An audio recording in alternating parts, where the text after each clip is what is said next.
Move करोगे।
थोड़ा सा बकरियां दूध भी ज़्यादा देती है, 10% 11% दूध में वृद्धि आई है जब से हमने म्यूज़िक चालू किया है। मैं बोलता हूँ कि भाई पहले 10 जानवरों से सीख लो और फिर बढ़ाओ, स्टेप बाय स्टेप चलेंगे। Yes yes. एक्चुअली वो ट्रेनिंग संस्थान पहले आप ढूंढे जो आपको 24 घंटे वहाँ रुकने देते हैं। अगर वो 24 घंटे आपको वहाँ रुकने दे रहे हैं और 7 दिन 5 दिन जितने का भी ट्रेनिंग हो, तो उससे अच्छी कोई ट्रेनिंग नहीं। सर नमस्कार। नमस्कार, आपके सभी व्यूअर्स को भी बहुत बहुत नमस्कार। कैसे हैं आप? मैं कबीर चौक से, हम यहाँ पे हमारी कुछ एजुकेशन संस्थान है और एक हॉस्पिटल हम चलाते हैं। गोट फार्मिंग मेरा बहुत पहले से बहुत ही पसंदीदा शौक़ है। उसको हम एक रिसर्च सेंटर और ट्रेनिंग सेंटर के तौर पे चला रहे हैं पिछले 5 वर्षों से, और बहुत मज़े से, बहुत खुशी से और बहुत अच्छे से चला रहे हैं। सर एजुकेशन बैकग्राउंड भी थोड़ा एक बार बता दीजिए। मेरे फादर मदर पिछले 35 इयर्स से कोचिंग क्लासेस, फिर पहला स्कूल, दूसरा स्कूल, बहुत फेमस हमारी यहाँ पे स्कूल है मैक्रोविजन एकेडमी, वो चलाते हैं। और अभी हमारी 4 स्कूलें हो गई हैं यहाँ पे, और नर्सिंग कॉलेज है, एक हॉस्पिटल है। तो हम लोग वो सब देखते हैं, पूरा फैमिली लगे रहते हैं, 15-16 घंटे वही काम करते हैं। तो मैंने 2018 में मैंने ये फार्म शुरू किया था, और तब से अभी तक बहुत सारा सीखना, लर्निंग वाला जो हमारा एजुकेशन में बोलते हैं कि learning and sharing of knowledge, वो सब चल रहा है। और सर ऑस्ट्रेलिया में भी आपने एजुकेशन अपनी पढ़ाई करी, फिर वहीं भी जॉब करी? जी जी जी, ऑस्ट्रेलिया में मेरा बैचलर्स हुआ है। उसके बाद मैंने वहाँ पे काम भी किया। वो मेरी परमानेंट रेसिडेंसी जो देते हैं उसके लिए भी रेडी थे, फिर मैं सब छोड़ छाड़ के यहाँ आ गया। तो दोस्तों भी सर के फार्म के अंदर चल रहे हैं। बाकी आप सर की गाड़ी देखिए, मतलब लोग कहते हैं कि बकरी पालन जो है छोटा काम है, लेकिन यहाँ पर इतने बड़े मतलब फार्मर प्लस एक बिजनेसमैन कह सकता हूँ मैं, उन्होंने भी काम स्टार्ट किया हुआ है। तो ये ना समझे कोई काम छोटा है बड़ा होता है, काम होता है। सर बताएं इसकी शुरुआत जो हुई कैसे हुई? शुरुआत ऐसी हुई कि ये थॉट हमारा ऑस्ट्रेलिया में जब मैं पढ़ रहा था तभी था कि यार गोट फार्मिंग करनी है। वहाँ पे पैसिफिका बोर बहुत फेमस है, जी जी, उसका मन था करने का। पर फिर जब इंडिया पहुँच गए तो यहाँ पे फिर हमने शुरुआत में कुछ जानवर लाए और कुछ नॉलेज था नहीं, तो शुरू कर लिया। फिर जब शुरू किया उसके 1-1.5 साल में काफ़ी सीखा, काफ़ी नुकसान भी हुआ, पर अब खुशी से अच्छे से चला रहे हैं। बहुत अच्छी हमारे पास नस्लें हैं, बहुत दिल से खिलाते हैं। अच्छा सर, मैं यहाँ पे एक चीज़ मैंने देखी, नोट भी करी कि जो म्यूजिक सिस्टम है वो मोस्टली जो गौशाला होती हैं जी, वहाँ पे चलाया जाता है। तो बकरी फार्म पे पहली बार मैं देख रहा हूँ कि म्यूजिक सिस्टम जो आपने किया हुआ है जी। क्या फ़ायदा, क्या बेनिफिट है इसका फ़ायदा? तो ये है कि थोड़ा सा हैप्पीनेस क्वोशेंट जिसको बोलते हैं, खुश रहता है जानवर। और हमने और पाया गया कि थोड़ा सा बकरियां दूध भी ज़्यादा देती है, 10% 11% दूध में वृद्धि आई है जब से हमने म्यूज़िक चालू किया है। ओके, सॉफ्ट इंस्ट्रूमेंटल म्यूज़िक लगता है उसके लिए। ठीक है जी। तो ये कितने पार्टीशन में सर यहाँ पे बांटा हुआ है आपने? अभी तो हमारे पास में जैसे बड़े बड़े 8 पार्टीशन है, हाँ जी, और छोटे छोटे भी हमने बकरे को पीछे ही रखा हुआ है। हम अगर बकरी कोई मांझ पे आती है तो हम वहीं पीछे बकरे के गाले में डाल देते हैं। ठीक है। हाँ, क्योंकि मैंने देखा सर ये भी आपने बड़ा अच्छा तरीका इसका किया हुआ है कि आपने जो बकरा है उसका ही अलग से बाड़ा आपने बनाया हुआ है उसी के, ताकि उससे वो प्रेग्नेंट बकरियों को परेशान भी नहीं करता है। और एक जो स्मेल आती है बकरी फार्म में, वो आती बकरे से ही है, अंडू बकरे से। तो हमने उसको थोड़ा सेपरेट ही रखा हुआ है, तो फार्म में क्रॉस वेंटिलेशन हो जाता है, स्मेल भी नहीं आती, साफ सफाई अच्छी रहती है जी। और ब्रीड की बात करें, ब्रीड कौन कौन सी है अभी फार्म पे? मेजरली हमारे पास जो फीमेल गोट्स पे हम काम करते हैं, ब्रीडिंग पे काम करते हैं। तो सौजत नस्ल की सबसे ज़्यादा बकरियां हैं हमारे पास। कुछ सौजत हैदराबादी है, 20 बकरियां मेरे पास हंसा है प्योर, और 20 बकरियां मेरे पास प्योर पतीरा जिसको बोलते हैं वो है। इसके अलावा 20 एक बोर हैं, और 40 मेरे पास 45 बीटल है। सर देख रहा हूँ यहाँ पे जो आपका बीटल का जो ये पूरा सेगमेंट है जी, खासकर जो मेल है वो जी ब्रीडर, वो ज़बरदस्त है सर। क्या आप खिला रहे हैं इनको?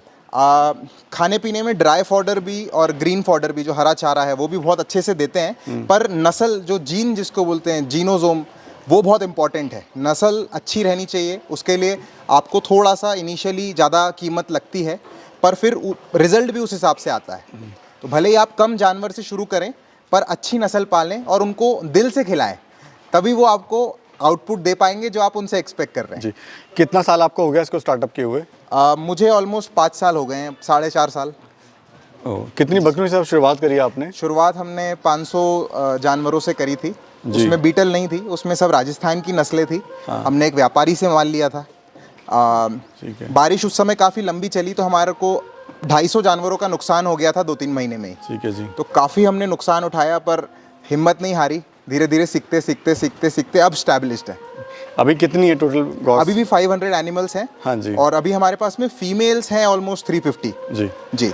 सर, इतना बड़ा फार्म आप चला रहे हैं, अक्सर देखा गया है जो हमारे युवा साथी है, किसान भाई जो फार्म खोलते हैं, वो साल 2 साल में फार्म अपना बंद कर देते हैं। जी। रीज़न क्या रहता है सर? 2-3-4 मेजर रीजन होते हैं। एक तो होता है सिलेक्शन ऑफ गोट ब्रीड, और आप ले किससे रहे हैं, ले कहाँ से रहे हैं, वो एक पहली इशू आ जाता है। आप फार्मर से लेंगे तो बेहतर है, आप ट्रेडर से लेंगे तो कहीं ना कहीं इशू होगा। तो थोड़ा सा ट्रस्टेड ट्रेडर से ही लीजिए, और नहीं तो कोशिश करिए फार्मर से लें, और थोड़ा पेशेंस से खरीदो, आराम से सुकून से जानवर खरीदो। और उसके अलावा आपको बहुत सारी चीज़ों का छोटी छोटी ध्यान रखना पड़ता है। कोई अगर बकरी पालन सर शुरू करना चाहे तो कैसे शुरू कर सकता है? कितनी बकरियों से इसको शुरू करना चाहिए?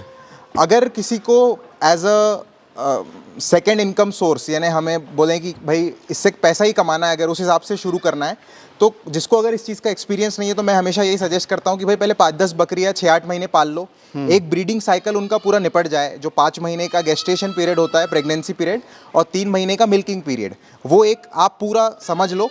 वो एक बार आपने समझ लिया, आपने एक्सपीरियंस पा लिया कि मोर्टेलिटी नहीं हो रही है, ये बहुत सारे प्रिकॉशन लेने हैं, कुछ करना है, एक बार वो आपका हो गया, तो फिर भले ही आप उसको कितना भी बड़ा छोटा कर सकते हैं। जी।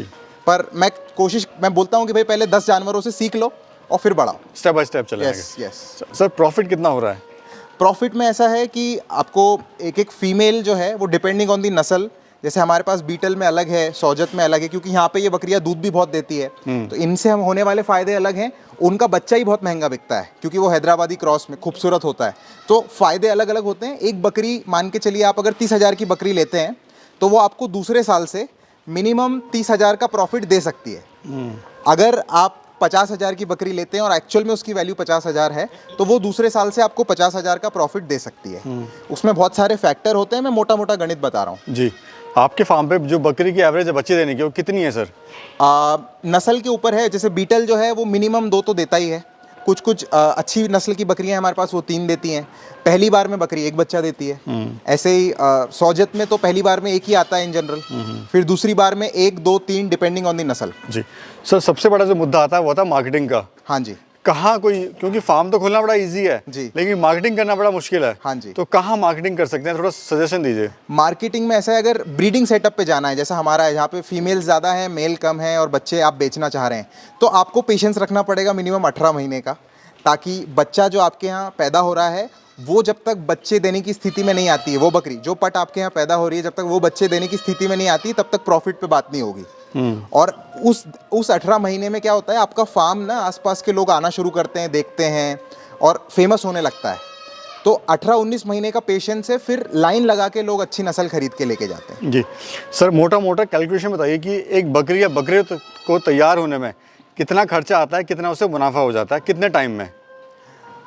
मोटा मोटा जो, क्योंकि मैं बीएससी मैथमेटिक्स पढ़ा हूँ, मैं अगर उस हिसाब से आपको गणित बताऊँ, तो एक जानवर पे हमको दिन भर का खर्चा आता है 25 से 30 रुपए। हाँ जी। और एवरेज हम फाइनली अगर मान लीजिए मटन के हिसाब से कैलकुलेट करें, तो उसका वेट गेन होता है, कोई भी बकरा हो उसका वेट गेन होता है एक दिन में 150 ग्राम। जी। आप आज का मटन का कीमत मान लो 600 रुपये भी मान लेते हैं, तो 600 रुपये अगर उसकी कीमत है और 150 ग्राम उसका वजन बढ़ रहा है, तो ये हो गया ऑलमोस्ट 90 रुपये आपका पशुधन दिन भर में बढ़ गया। ये मैं सब एवरेज बातें कर रहा हूँ, इसमें बहुत ज़्यादा ऊपर नीचे होता है। और आपका उस पर खर्चा आ रहा है 25 से 30 रुपये, तो जो बचा हुआ 60 रुपये है वो आपका प्रॉफिट है। जी।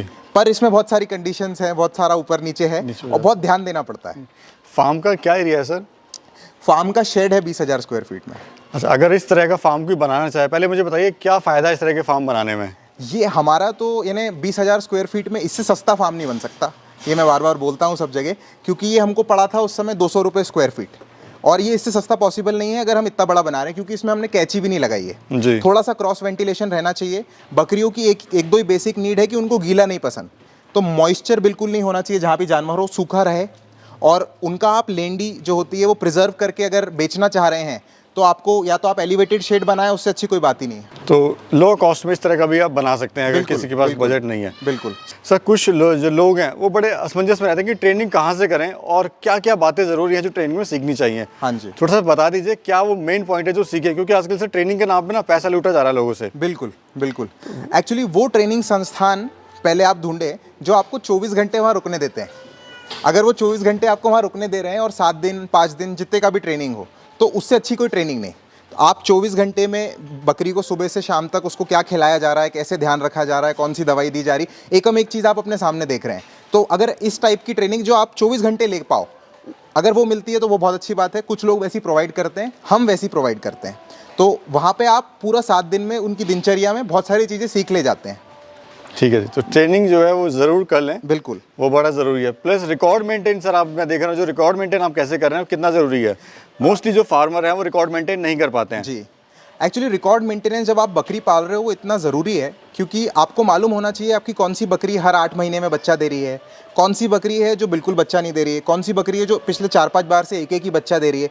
तो उन पे न्यूट्रिशन पे उन पे हमको चेक करने की ज़रूरत है, कहीं ये बांझ तो नहीं हो गई है, इसकी ओवरीज के आसपास फैट तो नहीं जमा हो गया है। तो वो बहुत छोटी छोटी चीज़ें देखनी पड़ती है। वो हमको डेटा ही तब मिलता है जब हमारे पास में डेटा मेंटेन हो रहा हो। जी, वो बड़ा ज़रूरी है। जी। थैंक यू सर, आपने बड़ी महत्वपूर्ण जानकारी दी। जी, बहुत बहुत धन्यवाद। Thank you very much.